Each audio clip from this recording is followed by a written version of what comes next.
Arestado ang isang 24 anyos na lalaki sa isinagawang bypass operation ng Novaliches Police Station Drug Enforcement Unit sa barangay Nagkaisang Nayon, Novaliches noong ika-11 ng Abril.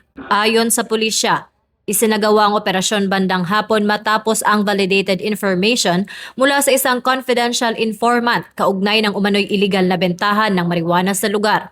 Nakumpiska mula sa suspect ang 29 vials ng liquid marijuana at 496 gramo ng high-grade marijuana na may kabuuang halagang 898,100 pesos. Wala ring naitalang dating record ang suspect. Patuloy ang investigasyon ng mga otoridad upang matukoy ang pinagmula ng droga at posibleng network sa likod nito. Habang inihahanda na ang kasong paglabag sa RA 9165 o ang Comprehensive Dangerous Drugs Act of 2002 laban sa kanya.